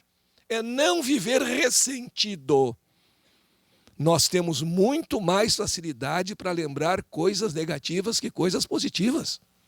Às vezes encontramos um casal, vamos lembrar umas coisinhas negativas aí, umas briguinhas. É um caderno. Vamos lembrar alguma coisa boa? Pois é, quem sabe, aquela não foi tão boa assim. Deixa disso. Cultivar a vida positivamente. Aí é estar numa viagem. E colocar a felicidade em nós. E não como um porto inatingível. Viver a felicidade de cada momento. E nesse sentido a gente deve curtir em vez de examinar. Eu estou muito alegre. Por que será, hein? Será que eu tenho motivo para estar contente? Deixa eu ver bem. Acho que não tenho. Acabou. Acabou a espontaneidade. Os atos de emoção requerem espontaneidade. E até dormir requer espontaneidade. Faço a seguinte experiência. Amanhã de manhã eu tenho um compromisso muito importante, muito sério. Estou muito preocupado com esse compromisso. E eu preciso dormir para estar bem descansado. Será que eu vou pegar no sono logo ou não? Vou olhar ali para o relógio para ver em quantos minutos eu vou dormir. Não vai. Não vai. Deixa. Relaxa, o sono, as coisas na vida têm que ser naturais. Esse pensamento, essa preocupação, essa adrenalina prejudica naturalmente. E é por isso que nós temos que viver os momentos felizes sem complicar. Mas não esqueçam que existem os complicadores de plantão. Por exemplo, lei física do equilíbrio. Um corpo permanece em equilíbrio enquanto a perpendicular baixada do centro de gravidade cai no polígono de sustentação da base. Bonito. A gente não entende, mas é bonito. Tem que saber o que é centro de gravidade. É o ponto de aplicação da força-peso do corpo. Fica um pouquinho acima do umbigo, assim, no centro do corpo. E polígono de sustentação é a figura que se desenha com os pontos mais externos que tocamos o solo. Por isso nós podemos inclinar o corpo para frente até um certo limite. Depois a perpendicular sai do polígono e nós caímos. Tudo bem. Mas nós aprendemos a caminhar sem saber isso, não foi? O complicador de plantão sabe o que é que ele vai fazer? É um absurdo ensinar uma criança a caminhar quando ela não conhece a lei do equilíbrio dos sólidos. A criança não sabe o que é polígono de sustentação, não sabe o que é centro de gravidade, portanto, é um perigo colocar essa criança a caminhar por aí. Vai ser um desastre. Ela só pode aprender a caminhar quando tiver consciência científica do fato de que estará em equilíbrio enquanto o polígono de sustentação da base for atingido pela perpendicular baixada do centro de gravidade. Com 15 anos dá para começar a tentar ensinar a criança a caminhar. Até lá ela atrofiou toda a musculatura porque não tentou caminhar nunca. Agora imagina o drama de um ciclista numa competição. Bicicleta de competição, pneu estreito, polígono de sustentação estreitíssimo. E agora eu vou fazer a curva. E será que a perpendicular do centro de gravidade, ele não vai andar? Aí ele vai cair. Então algumas coisas são espontâneas na vida. E não tem que ficar examinando demais para não prejudicar. O amar é espontâneo, o evoluir é espontâneo, o ter fé é espontâneo, o gostar de Jesus é espontâneo. Não, mas Jesus não era bem assim, sei lá, eu gosto de Jesus e pronto. É espontâneo, eu gosto da mensagem dele. E sei que ele está comigo, porque se nós pensamos, nós atraímos. Acreditamos ou não acreditamos. E a complicação é absolutamente desnecessária nesse sentido. Entender que nós temos direito à felicidade em cada momento de vida. E não somos seres condenados a um eterno sofrimento. Viver com felicidade, viver com amor nos nossos corações, lembrando Chico Xavier quando nos disse que nós podemos até viver numa casa mais ou menos, numa cidade mais ou menos, numa rua mais ou menos, nós podemos comer um arroz com feijão mais ou menos, nós podemos ter um transporte público mais ou menos, nós podemos ter um governo mais ou menos, e podemos até acreditar mais ou menos em algumas coisas. Agora, o que não podemos de modo algum e aí vem o tripé, a base. Ter fé mais ou menos. Ou temos ou não temos. Principalmente nós que cultivamos a fé raciocinada. Não é fé porque alguém disse ou porque está escrito em algum lugar. Todo e qualquer escrito deve ser analisado. Não tem escrito que não tenha que analisar. Não, se esse livro disse é verdade, não coloque a sua evolução só dentro desse livro. Não ache que um manualzinho de instruções pode conter todo o universo, porque o universo é bem maior, fisicamente falando, do que um manualzinho de instruções. Então não podemos ter fé mais ou menos, porque temos o raciocínio para a nossa fé. Temos o direito de ter dúvidas, o direito de perguntar, o direito de contestar. Então não se pode ter fé mais ou menos. Também não se pode sonhar mais ou menos. A vida sempre aplica um coeficiente de redução no nosso sonho. A casa não é bem o sonho do arquiteto, mas é quase. E se ele caprichar, quem sabe um dia fica igual. Mas como a vida sempre dá uma reduzidinha no sonho, essa é a regra mediana, então vamos sonhar 1000. Quem sabe se colhe 950, 980, é uma boa colheita. Ou até o próprio 1000. Agora, pessoas têm preguiça até de sonhar, e quem sonha rasteiro colhe subterrâneo. Então, por isso Chico Xavier disse, não se pode ter fé mais ou menos, sonhar mais ou menos e principalmente, e aí ele encerra, amar mais ou menos, porque aí corremos o risco de nos transformarmos em uma pessoa mais ou menos. Então, a vocês todos que não querem ser pessoas mais ou menos, e claro, também não querem ser mais ou menos pessoas que é um pouco pior, meu muito obrigado.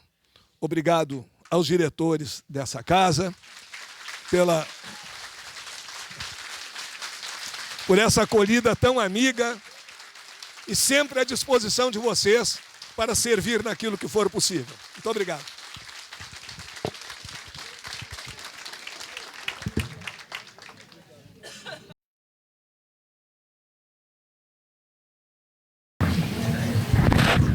A redescoberta do ser é uma ação contínua ou pontual? Excelente essa ideia aqui. A redescoberta do ser, como toda a nossa atividade evolutiva, é uma ação contínua. Nós não realizamos em um só momento. Não é como poderia ser como aquele salto quântico, quando o elétron recebe a energia, ele pula de órbita, naquele momento, mas há outras órbitas a serem feitas. E nós vamos nos redescobrindo continuamente, como vamos evoluindo continuamente. O processo de evolução é um processo que não para nunca em todos os terrenos. Então, é, sem dúvida alguma, uma ação contínua e que deve ser continuada. E se nós temos esse foco, nós vamos continuá-la até não em uma só existência, mas, como nós sabemos, nas várias oportunidades existenciais que tivermos.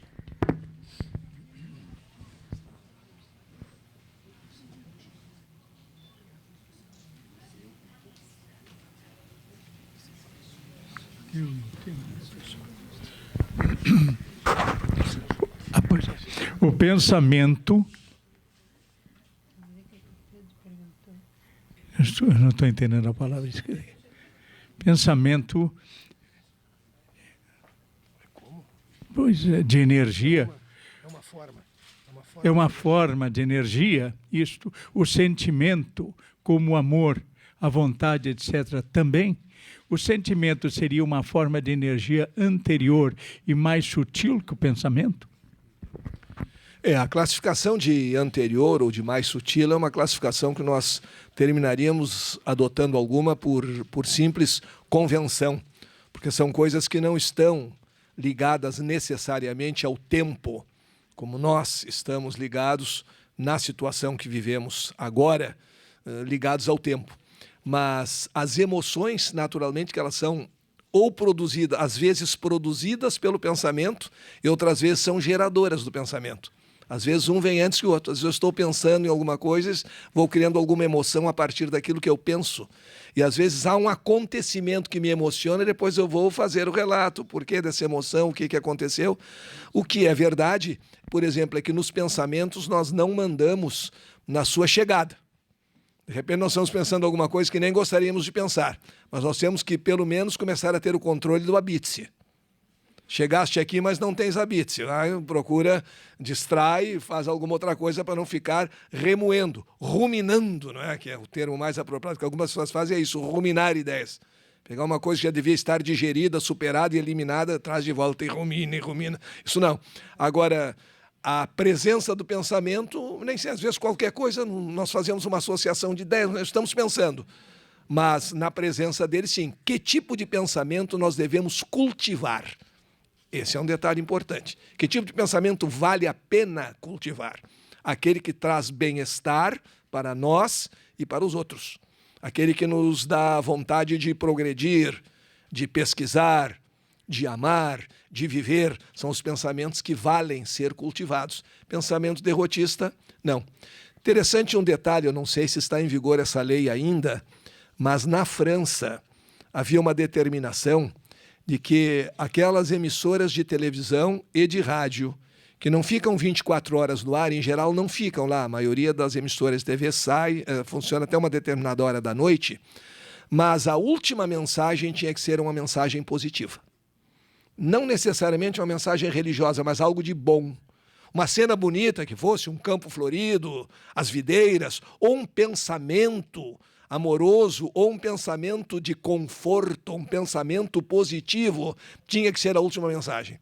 O que era uma ideia muito inteligente, porque aquelas pessoas que adormecem vendo televisão, e às vezes a televisão dorme antes delas, elas têm a última mensagem. Essa última mensagem vai ser processada durante o sono. Então, se nós dormirmos com um noticiário de violência, de estupro, de horrores praticados pela humanidade, de crimes bárbaros, aquilo nos faz mal.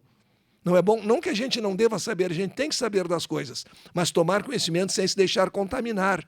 E se está ali naquele dorme, não dorme, vai ser muito comum nós ficarmos processando até inconscientemente esse tipo de pensamento. Por isso que antes de dormir, mesmo que veja a televisão, apaga, vai dormir com ela ligada, apaga antes de dormir, uma prece, um pensamento de amor é muito bom, porque quem sabe a gente entra nessa sintonia. Isso que o Espiritismo já nos dizia, a física quântica nos diz hoje. Nós somos emissores e receptores, mas só recebemos naquelas frequências em que somos capazes de vibrar. Por que não consigo desapegar de uma pessoa que comprovadamente confessou ser um malfeitor para mim? É bastante simples a resposta. Não consegue porque não consegue. Está afirmando que não consegue. Está acreditando que não consegue. Está pensando, eu nunca vou conseguir.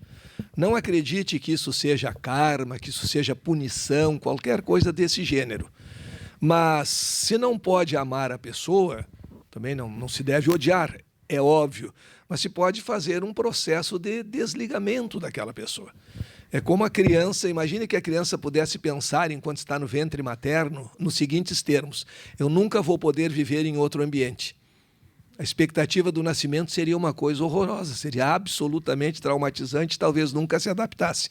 Nós podemos mais do que nós pensamos que podemos. Basta acreditar na nossa possibilidade e não ficar cultivando. Se eu não posso viver sem o fulano, nasceu sem, pode viver sem. É muito simples. Temos algumas perguntas que interessada de saber sua opinião a respeito de alienígenas, de vida extraterrestre. Então, eu vou dividir essa resposta em duas etapas. Primeiro, acredito que exista vida extraterrestre por uma questão apenas de probabilidade. Vejam, se nós pensarmos em vida só como a nossa, pode ser diferente, mas só como a nossa, existente no planeta Terra, em que nós precisamos de água em estado sólido, líquido e de vapor, em que nós precisamos de determinadas temperaturas limites, uma vida baseada no protoplasma e no carbono, no nosso sistema solar, não há nenhum planeta que possa ter vida como a nossa. Não estou falando em outras posições, apenas material, objetivamente. Mas só a nossa galáxia, que não é a única nem é a maior, tem 25 bilhões de sóis. Vamos dar 4 planetinhas para cada Sol. São 100 bilhões. As estatísticas dizem que de 3 a 5% dos planetas do universo devem ter condições iguais às nossas. Então, sem pensar nada, nem em espiritualidade, nem em filosofia, se aqui a vida surgiu, quer achar que é por acaso, surgiu por acaso, em planetas que têm as mesmas condições também pode ter surgido. 3 a 5% de 100 bilhões são de 3 a 5 bilhões. Então, por uma questão simples de probabilidade, deve existir. Quanto à comunicação de extraterrestres conosco, terreno em que existe muita fantasia, o jeito anda num aparelho de outro sistema, anda num disco voador moderníssimo e traz como prova apenas um parafuso velho que se acha em qualquer esquina por aí. Eu sou como Carl Sagan, fatos extraordinários exigem provas extraordinárias. Então são duas coisas, uma acredito, segunda, não sou um estudioso do assunto. O que eu diria para vocês seria o palpite de um simples leigo, não sou um estudioso do assunto, acho que há muita fantasia, não vi nada ainda que me convencesse em termos absolutos, mas essa história do pessoal que diz que o homem nunca foi à lua e etc., é uma barbaridade, mas tem quem viva dizendo isso. Então, não tenho condições de dar uma resposta, nunca tive contato com nenhum deles, o que não significa que não existam. Também nunca vi um espírito materializado, o que não significa que não exista. Então, ao respeito pela opinião de todo mundo. Agora, não vi nada assim que me animasse a estudar, até porque eu acho que os nossos problemas têm que ser resolvidos por nós. Encarregar os ETs de mandar aqui, não, aqui é a nossa casa, não é? Não podemos transferir para eles essa responsabilidade. Agora, sei, inclusive, temos na própria codificação, existe a pluralidade de mundos habitados, é um dos pontos básicos da doutrina, que não significa que seja a Lua, que seja logo ali. E sobre essa possibilidade, se existem naves por aí, alienígenas, tem gente que existe até nos governos alienígenas infiltrados e tal, isso aí não sei, não teria conhecimento, seria um simples palpite. E um simples palpite a gente tem que ter o cuidado e o respeito com os outros, dizer que é um mero palpite. Então não sou um estudioso do assunto, jamais faria uma conferência sobre o assunto porque não conheço. E não se pode falar sobre aquilo que não se conhece para o público. Posso conversar comigo mesmo. Como dizia Nietzsche, eu e mim estamos em constante colóquio, pode ser bobagem para mim responder. Eu digo para mim responder, eu e mim conversamos. Aí pode ser. Mas então é isso. Acho que existe, tenho convicção até de que existe, não pode ser esse universo todo só para a nossa vidinha aqui, é muita pretensão nossa. Mas não tenho condições de tratar do assunto em termos assim, objetivos. Hoje, quantos contatos estão havendo, em que ano eles vão se manifestar, em que anos eles vão tomar conta da rádio, não sei. Pedro, tu quer fazer a pergunta? Professor Moacir, primeiramente, um prazer imenso conhecer o senhor de perto, assim, acompanho o senhor nessa televisão aí. É uma colocação assim, mas não é bem uma pergunta. Nos estudos de teologia e filosofia, se vê sempre um problema da questão da parousia. O senhor nos traz um pensamento novo, moderníssimo, né? E um reencontro com o ser ôntico. Eu pergunto o seguinte, professor. com essa questão de nós sermos nossos co-construtores, estaríamos dando um adeus à parousia, o pensamento mais clássico, e discutindo lá o problema da questão de Copérnico, Galileu, aquela questão toda, não foi para a fogueira porque tinha amizade lá dentro do Vaticano. Como é que ficaríamos assim? Porque nós ainda temos essas dificuldades. Nós temos um pouco mais de liberdade de falar dentro do espiritismo, porque já existe um pensamento bem mais moderno e bem mais diferenciado. Já nos clássicos, digamos assim, nos conhecimentos clássicos universitários, no meio acadêmico, não é aceito isso ainda. O pessoal tem muita dificuldade em deixar abordar sem que ver aquele ranço medieval. Não, era assim. E complementando, assim, ajudar um pouquinho, dizendo que Santo Agostinho disse assim também, não há pecado que eu não tenha cometido. Né? Pois é. Obrigado. O Santo Agostinho tinha umas tiradas muito interessantes. Uma ocasião, perguntaram para ele, antes de criar o universo, o que Deus estava fazendo? Antes do dia da criação. E ele respondeu, estava pensando em criar o inferno para colocar pessoas que fazem perguntas inconvenientes como esta. Sempre tinha alguma resposta interessante. Nesse outro sentido, eu acredito que hoje nós estejamos chegando a um justo meio termo. Primeiro, o ranço acadêmico é presente ainda hoje. Mas vejam, nós temos, por exemplo, uma associação médico-espírita. Houve uma época em que a medicina era puramente fisicalista. Não considerava nem as emoções. Depois ela se tornou psicossomática.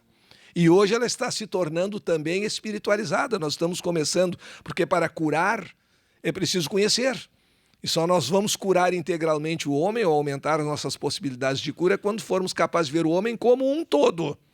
Não examinar só os aspectos materiais, por exemplo. Então, há bastante evolução nesse sentido. E há uma provocação muito interessante a respeito do problema da visão da física e da filosofia da ciência antiga com a contemporânea.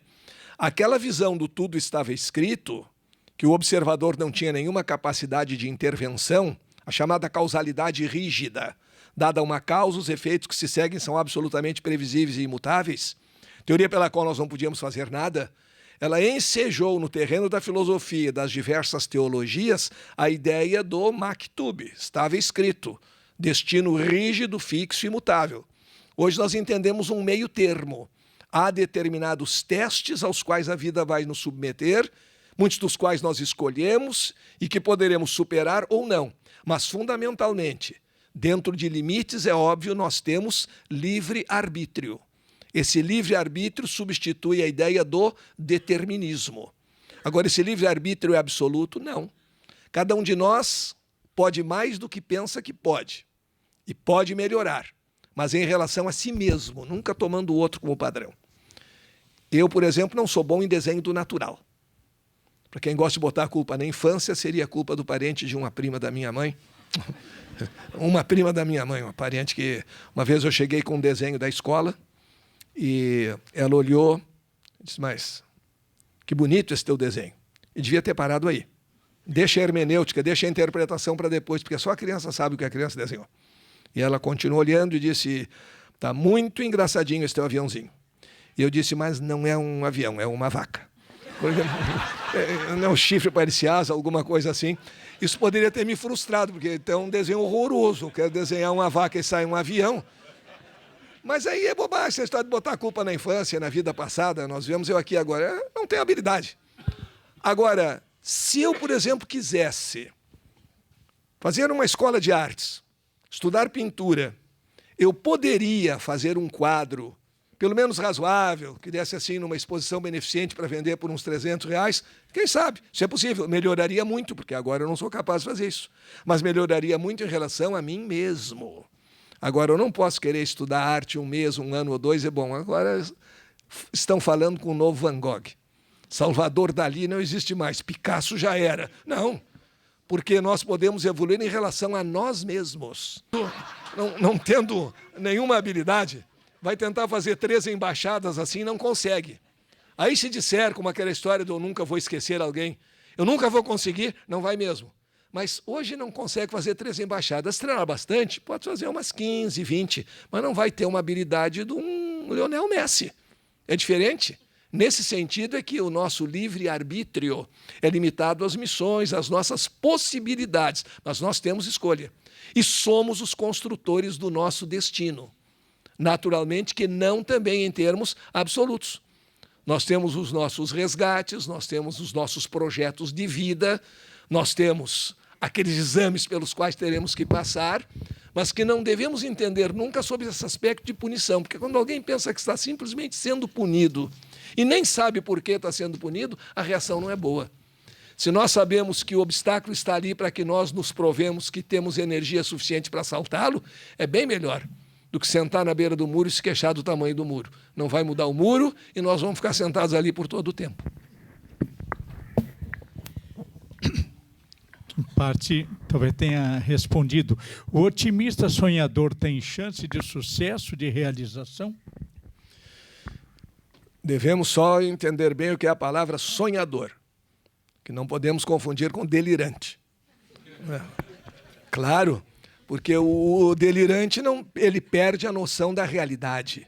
Mas em qualquer circunstância, o otimista tem melhores condições. Porque ele cria em si aquela possibilidade, aquele problema de sintonia, ele está vibrando positivamente, então ele vai sintonizar. Ele vai receber ideias, energias dentro dessa sua própria sintonia. Às vezes a pessoa diz assim, eu sou muito realista. Quando eles dizem eu sou muito realista, esse muito aí já está querendo dizer eu sou pessimista. Eu sou muito realista. É só ser realista. E ter expectativa na vida, ter esperança na vida. Acreditarmos nas nossas possibilidades, que aí nós vamos adiante. Então, claro, pensando num otimista e num pessimista, o pessimista tem muito pouca chance de progredir, porque ele está se determinando não progredir. Ele está comendo, dizendo essa comida vai me fazer mal, isso vai me envenenar. Não chega a criar o veneno, mas que vai ter mais dificuldades do que a pessoa. Aliás, houve uma pesquisa muito interessante que eu trago, se não me engano, no livro sobre o amor. Fizeram uma experiência de pessoas que se alimentaram dentro dos padrões indicados mal. Mas uns sem nenhuma culpa e outros com toda a culpa do mundo. Os que comeram mesmo alguma coisa gordurosa e tal, mas sem nenhuma culpa, tiveram muito menor avanço no índice de colesterol, de triglicérides, do que daquelas pessoas que comeram com culpa, achando que vai fazer mal. Por isso, os fanáticos do regime têm que ter cuidado. Agora eu vou comer só isso, essa alimentaçãozinha aqui, não vou comer mais nada, e comer um docinho. Eu não devia ter comido isso, não devia estar dizendo isso. Comer o docinho está comido, não tem volta, é uma operação irreversível. E vai comer sempre com culpa, então não vai aproveitar. Vai deixar de ser alegre, de ser feliz, não vai aproveitar o prazer do docinho. Quer dizer, comeu sem ter prazer, então não devia ter comido mesmo. Não por essa bobagem de depois eu tinha que fazer tal coisa, mas porque comeu sem ter prazer. Porque logo depois está se culpando. Então gosto do docinho, como docinho, saboreando, mas que coisa, que maravilha. Que bom que alguém fabricou um docinho tão gostoso. Não devia estar comendo isso. Então não come, criatura. Não tem que ser objetivo nesse sentido. E os franceses, por exemplo, eles se divertem muito com isso. Existem algumas regiões da França em que toda a cozinha é baseada na manteiga. Os filezinhos são preparados com manteiga, etc. e tal. Eles tomam lá o seu bom vinho. Não tem índice exagerado de colesterol em média, maior ou menor do que o nosso. Não estou dizendo que a pessoa não deva se cuidar. Deve. Mas todo exagero é prejudicial. De repente vou mudar completamente meu padrão de vida. Isso é modismo. É se alimentar só do sol, ou então comer só proteína e não comer mais nada. Chegar a um equilíbrio na vida. Vou eliminar tal coisa da minha alimentação? Vai com equilíbrio que vai bem. Tudo que é alimento é ruim, tudo tem veneno, não sei o quê, mas a gente está vivendo muito mais tempo. Então a gente está levando isso aí direitinho. E quando buscar um objetivo, siga o objetivo. Eu quero fazer um determinado, não é um regime, uma reeducação alimentar. Isso é muito bom. Mas sempre podendo fazer algum pecadinho sem culpa. O Gandhi disse que a liberdade só tem graça quando se tem também liberdade para errar. Então, pegadinho leve, não é tirar só a capa de gordura da picanha e comer só aquilo, não. Mas um pecadinho leve de vez em quando é tolerável. Agora, reeducação alimentar, isso é muito bom. Agora, aqueles regimes de doido, de tomar só isso e aquilo, certos produtos artificiais que fazem muito mais mal do que os naturais, que também fazem mal, chega no meio termo na nossa vida. E acho que a gente chegando no meio termo, a gente é feliz. A gente consegue se realizar melhor. E esse é o sentido do otimista. Eu estou me reeducando alimentarmente. Eu fiz uma bobaginha, mas nem pensa que foi bobaginha. Porque se pensar, já está criando organicamente uma situação ruim, está deixando de aproveitar. Quer dizer, aquela culpa, vamos medir como se a gente pudesse medir a intensidade do sentimento, aquela culpa do eu não deveria ter feito isso, fica muito maior do que o prazer que aquilo causou. Eu tenho 5 de prazer, botei 10 de culpa, estou de menos 5. Então aí eu não devia ter comido mesmo, ficava no 0. 0 é maior que menos 5. O espírito possui quantas de evolução, mais ou menos como as quantas energéticas da matéria? Ou seja, o espírito tem saltos evolutivos? Tá, o sentido da palavra quanta aí, o quantum é uma unidade fundamental com que se mede alguma grandeza que seja indivisível, no sentido de não poder ser fracionada abaixo daquele quantum. A física quântica tem esse nome por isso. A teoria dos quanta, que é o plural latino do quantum. Então, se o espírito tem momentos de evolução espiritual, tem momentos de evolução muito importantes. Por exemplo, na escala darwinista da evolução, hoje já existem 12 correntes neodarwinistas, ou seja, eles não estão só naquela ideia básica original. Há um momento, aquele do chamado elo perdido, aquela transição que talvez tenha se dado no plano espiritual, em que houve aquele salto na evolução. O espírito também pode ter os seus momentos, porque a regra é evoluir sempre. Mas ele pode estar acumulando energia para realizar um passo maior, uma subida de degrau na sua evolução, embora a evolução seja uma tarefa permanente. A lei é evoluir sempre, nascer, morrer, renascer ainda, progredir sempre. Essa é a lei. Mas, como temos livre-arbítrio, podemos progredir de um modo mais eficiente, mais adequado, ou progredir de modo muito lento, praticamente imperceptível. A escolha é sempre a nossa. As oportunidades a vida nos dá, de acordo com a condição evolutiva, digamos, a missão de cada um. O aproveitamento das oportunidades depende de nós. E tudo começa em voltar a ser criança. A criança está ligada, está cuidando de tudo que acontece. Perceber os convites que a vida nos faz. Perceber a oportunidade quando ela chega. Perceber o momento de afetividade, de amor, de receptividade, ter feeling para isso. E a vida é assim, se nós tivermos percepção, nós veremos muitas oportunidades que o pessimista não vê. Que ele está preocupado em se queixar da vida, em sofrer as suas mazelas, e ele nem nota muitas vezes essas oportunidades. Então essa agudeza de espírito que é própria da criança também nos ajuda. Vou encaminhar, então, a última pergunta, professor, pedindo desculpa aos demais irmãos que não puderem ser atendidos, não é? Nas questões que caminharam, em vista da programação que temos e do horário aqui que dispomos. Que essa pergunta se refere a diferenças de grau de inteligência entre as pessoas. Pessoas muito inteligentes, outras com mais restrições, ou mesmo alguém sem inteligência. Certo. Primeiramente, existem 3 tipos de inteligência. Até o final do século passado, só se pensava naquela inteligência objetiva, o raciocínio lógico, que era testado através do QI. E para se assumir algum lugar importante numa empresa, ou mesmo para passar e ser aprovado em determinados concursos, media-se o QI. O QI mede a capacidade de raciocínio lógico. Um teste, por exemplo, super elementar de QI, se nós disséssemos, olha, é uma sequência de números que não é casual, os números são programados. O primeiro é 3, o segundo é 6, o outro é 9. Qual será o próximo? 12, se seguir a mesma regra. Mas se verificou também que pessoas com altíssimo QI eram muito frágeis emocionalmente. Então é aquela pessoa que tem uma enorme capacidade, está num cargo de chefia, tem capacidade de perceber as coisas e tal, mas emocionalmente é muito frágil. Um dia um subalterno não cumprimentou como ele achava que deveria ser, ele quer se irritar, ele quer mandar aquela pessoa embora. Diante de uma crise, não sabe como reagir. Funciona muito bem quando tudo que acontece está escritinho no manual de instruções. Mas saiu do manual, por isso num Congresso Internacional de Cibernética, em 1970, a delegação inglesa propôs definir inteligência como a capacidade de perceber ordem onde anteriormente havia desordem. Organizar as coisas, perceber a organização no próprio caos, como queria Einstein.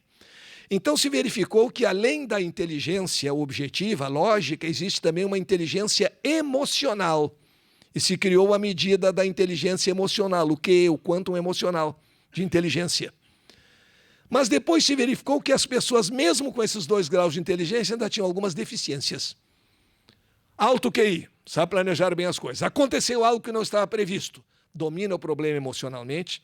Todos passamos por momentos de dúvida, de preocupação, de tristeza, mas é preciso saber superá-los. Aconteceu algo absolutamente imprevisto na empresa, o real se desvalorizou, isso é ficção, mas o real se desvalorizou, aconteceu algo do gênero, a empresa tem mais imposto para pagar, e agora o que vamos fazer? Mas superou. Mas depois descobriram que há um terceiro tipo de inteligência. E acontece da seguinte maneira.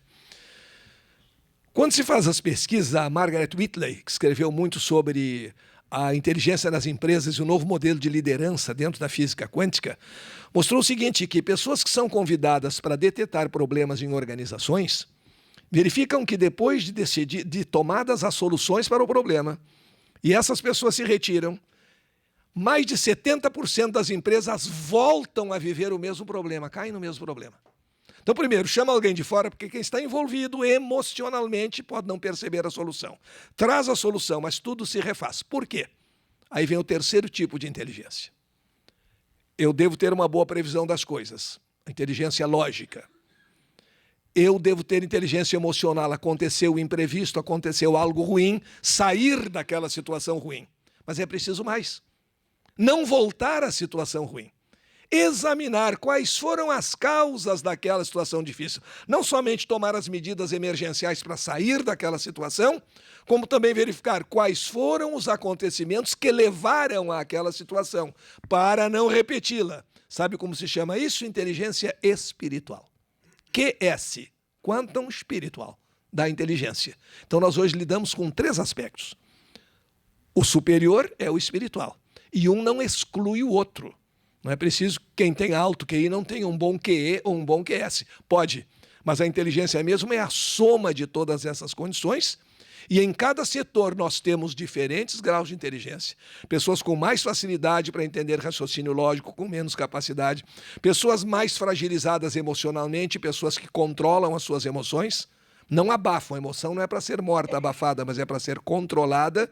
E pessoas com inteligência espiritual, que chegam à relação de causa e efeito para verificar do erro, não persistir, não refazer a situação que levou ao erro. Então, esses 3 graus de inteligência, e os 3 nós podemos desenvolver e estamos desenvolvendo, cada um no grau em que se encontra na escala evolutiva.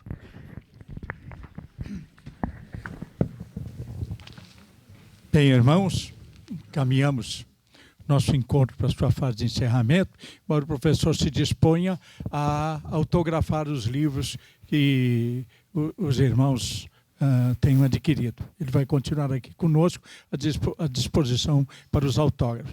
E nós vamos agradecendo a presença de todos os irmãos, agradecendo a AME, mais uma vez, a Associação Médico Espírita do Rio Grande do Sul nos proporcionou esses momentos tão felizes. Professor, conforme o senhor explicou tão bem. Nós tivemos aqui, durante esses instantes, a felicidade de poder reflexionar sobre questões tão importantes, conduzidas de forma tão brilhante, tão acessível, não é? Pelo professor Moacir. Agradecemos a presença dos irmãos, nos convidamos para estarmos aqui no 2º sábado do mês de julho, dia 11 de julho, quando estaremos realizando uma mesa redonda com o tema Família e Evangelização.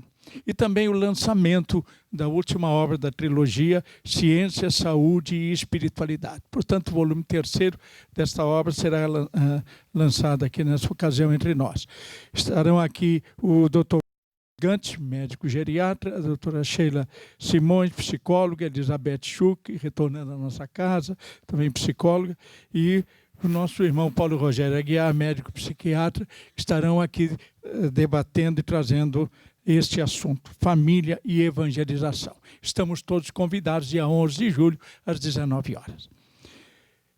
E nos despedimos, dedicando a Deus uma vibração de nossa alma, te agradecendo, Senhor, por esta oportunidade, pelo teto que nos acolhe, te agradecendo o tempo que tu nos ofereces, a assistência espiritual que tu nos dedicas em teu amor, pelo teu amor, te agradecendo a presença uns dos outros, deste irmão que veio trazer a sua palavra esclarecedora, conduzindo as nossas reflexões sobre a tua obra, sobre o universo, sobre nós mesmos.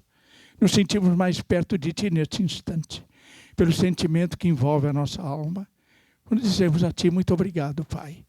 Possamos nos despedir agora, levando em nossos corações estímulos renovados para vivermos com entusiasmo a vida que tu nos concedes. Seja feita sempre a tua vontade, que assim seja. Muito obrigado a todos, uma boa noite.